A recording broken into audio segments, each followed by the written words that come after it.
మేము బాలాజీ ఎంటర్ప్రైజెస్ అని ఖమ్మంలో ఒక బ్యాటరీ డీలర్లం. హ్మ్. కొన్ని ఒక 8 కంపెనీలకి డిస్ట్రిబ్యూటర్లం. హ్మ్. ఇక్కడ మేము గోదామ్స్ కింద 2 రూమ్స్ తీసుకున్నామండి. హ్మ్. యాక్చువల్‌గా లాస్ట్ ఇయర్ కూడా నీళ్లు వచ్చాయి, కానీ రోడ్డు మీదకు వచ్చాయి. ఈ ఇయర్ ఊహించని విధంగా ఒక 60, 70 సంవత్సరాలు ఎవరు ఊహించని విధంగా ఒక 13 ఫీట్లు ఈ ఫ్లోర్ మొత్తం, ఫస్ట్ ఫ్లోర్ మొత్తము మునిగిపోయింది. హ్మ్. ఈ ఫస్ట్ ఫ్లోర్ మొత్తం మునిగిపోయింది.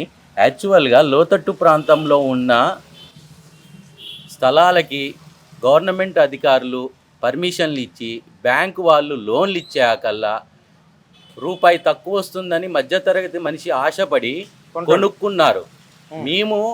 మాకు అనుభవం లేక, ఇది లోతట్టు ప్రాంతం కదా, గవర్నమెంట్ లోన్ ఇచ్చింది, గవర్నమెంట్ పర్మిషన్ ఇచ్చింది, బ్యాంకు లోన్ ఇచ్చింది, కట్టుకున్నాడు. ఈ కట్టుకున్న దాన్ని మేము గోదాముల కింద కిరాయి తీసుకున్నాం. యాక్చువల్గా ఇక్కడ ఇనిషియల్గా లోన్ ఇవ్వకపోతే ఇల్లు ఉండదు, ఇల్లు లేకపోతే నాలాంటి వాడు అద్దెకి రాడు. ఇక్కడ చేసిన చిన్న తప్పిదం వల్ల ఈరోజు ఇక్కడ 50 నుంచి 60 లక్షల రూపాయల స్టాక్ ఉంది మొత్తం.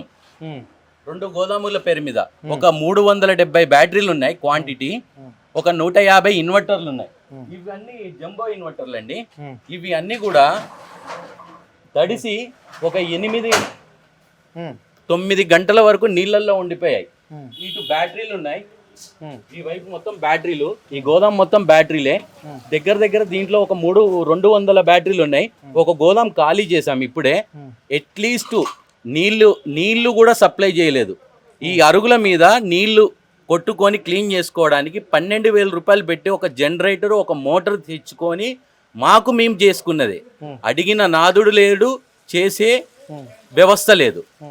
ఎవరొచ్చినా మెయిన్ రోడ్డు మీద, ఏ నాయకుడైనా రోడ్డు మీద నడిచేవాడే అని వచ్చి బాధని అడిగి తెలుసుకునే నాయకుడు కూడా లేకుండా అయిపోయాడు. అంటే సరే, సామాన్ అంటే బతుకున్నాం, అదే అదృష్టం కదా. ఇక మరి ఎట్లా, ఎవరు పంపిస్తున్నారు మీకు? ఎవరు సపోర్ట్ లేదండి, ఎవరు పంపించరు, ఎవరిది వాళ్ళే.